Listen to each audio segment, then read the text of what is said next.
Hello, welcome to the Echo Tips podcast. In this week's episode, we're going to be dealing with a new feature on the Amazon Echo line of devices that has just come out in the last 2 months or so, and that is the new Care Hub feature, which is designed for those that would either want to provide assistance or caregiving to a family member, a loved one, perhaps an elderly family member.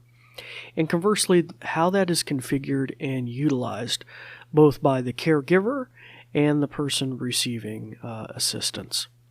But before we get into that in any kind of detail and what kind of features are available through that, we're going to go to a brief message about our podcast, and then we'll be right back.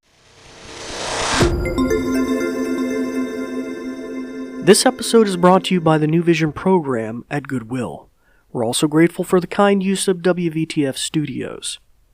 New Vision is a program of Goodwill that provides information services and assistive technology training to individuals with visual impairments living in Southwest Virginia.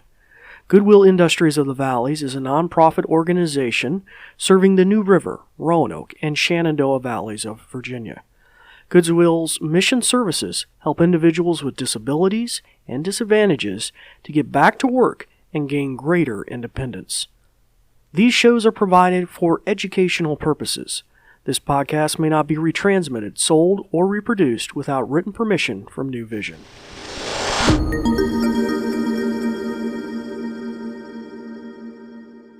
Well, hello again and welcome back to the Echo Tips podcast. As we mentioned earlier, we're going to be discussing the topic of the new Care Hub feature on the Amazon Echo line of devices. This is, to outline briefly, a feature that's been designed to help people, caregivers, and those needing assistance to receive that assistance. You might think of a family member, a loved one, and in my particular experience with this skill or this feature set, I used it with my mother, a family member, to just kind of get a feel for how it works so I could explain it to y'all. So a pretty neat little feature. So by the way, I am going to be using the A-Lady name quite a bit. Unfortunately, this discussion doesn't really lend itself very well to a demonstration. Of course, nothing really jumped out at me that I could show you the Echo responding to, but I thought I would just give you a real quick breakdown, if I could, of the feature set of this. But I am going to use the A-Lady name a lot, so you might want to mute the ears of your Echo if it's in range. If you're listening on that device, you should be just fine.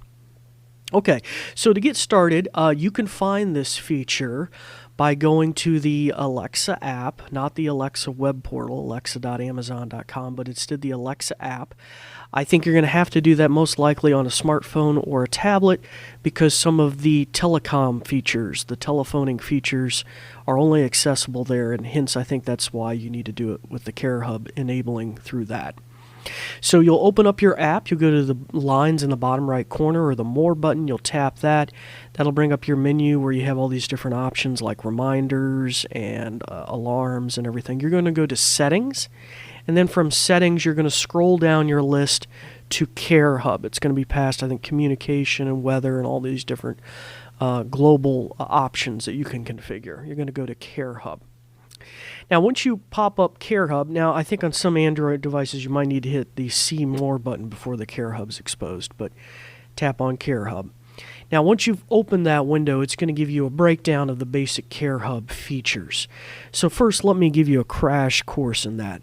What this really enables is a unique ability to monitor the history of somebody you're providing assistance to.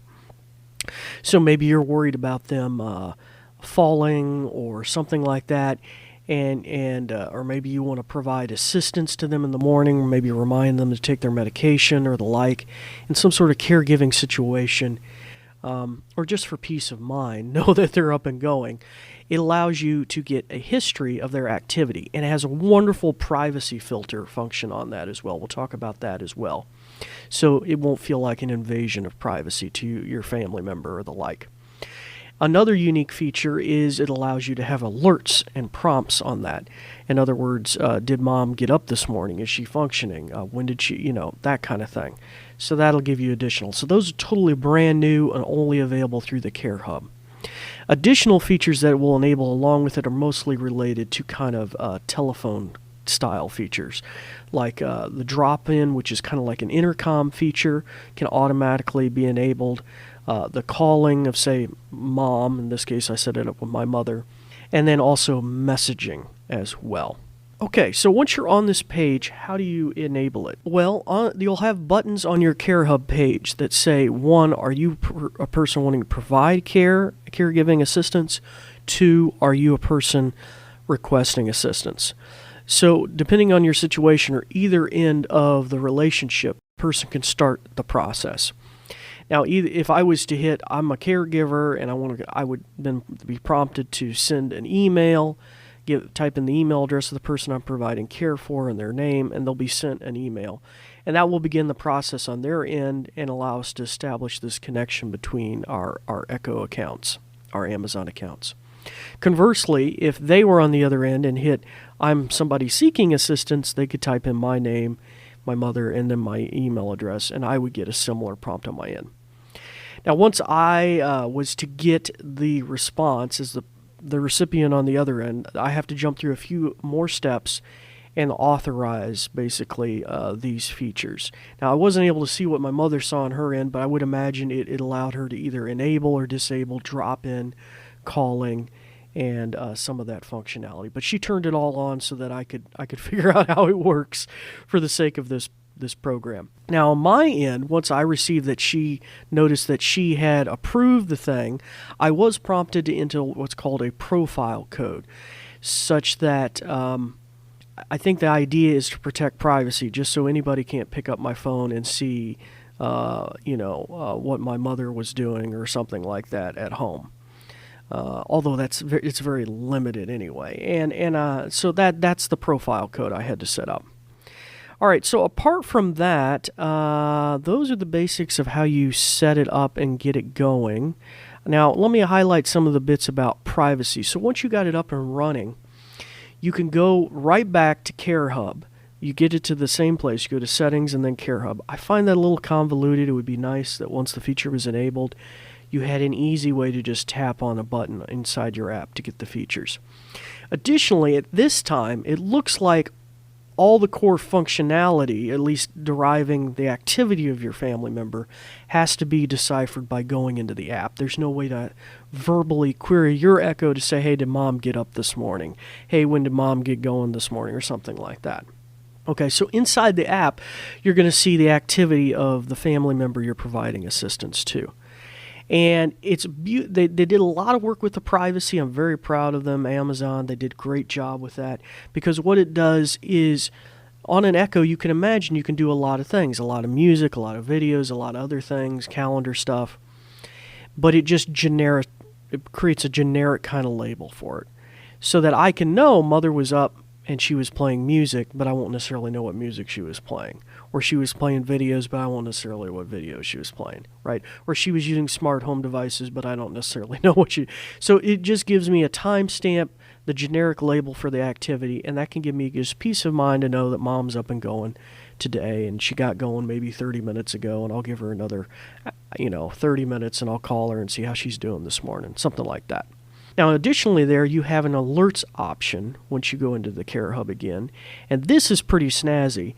You can set it so you get a notice on your phone, on your Alexa app, if, say, your mother wasn't going, or your family member you're providing assistance wasn't going between 6 in the morning and 12 noon, hadn't done anything. That might be a sign that something's wrong or that you need to check in with them. So it could send you a prompt. Additionally, you can also set a switch there in the alert section that the very first thing they do, you get a prompt. So they get going at 7 in the morning, you get a ding. They start getting going at 10:30 in the morning, you get a ding. Whatever that case may be. So that might also help with peace of mind, but it also might help you schedule things. Okay, mom's been up for an hour, I'm going to call her now, make sure she took her pills or something like that. So that might give you additional feedback. Now, apart from that, inside the CareHub, you're going to see other features that were dragged along into it, kind of like a grocery list of features that could be enabled apart from CareHub, but are kind of brought in. And those are mainly dealing with some sort of telecommunication. So the drop-in feature, my mother had authorized, so I could just drop in on her Echo in the kitchen. I could call her. I could also messenger. And the other unique feature, which I left out of all of this, that is kind of unique, is that it also set me up on her Echo, when we created this relationship, as her emergency contact. So if she says, "A lady, call for help," boom, it prompts and calls me. It sends a message to my smartphone with the A Lady app on it, and I get a notification. So that's pretty snazzy too. So in the days and months ahead, I imagine this feature will evolve and grow and maybe have some new features. Maybe it'll become, for now, it's a free feature, but maybe you'll even have some paid-for level tiers. Now, let me mention some limitations real quick that I delved into the FAQ. Now, if you need to find out more information, by all means, Google Alexa Care Hub and then FAQ, or Google Alexa Care Hub, I think, setup page. There is a setup page where you can print off, I think, a PDF off Amazon's website, so you could give that to your family members so they know how to set it up. Or conversely, the FAQ, of course, is going to give you a crash course on some of the commonly asked questions. And in this case, it's the limitations of the program I'm going to address.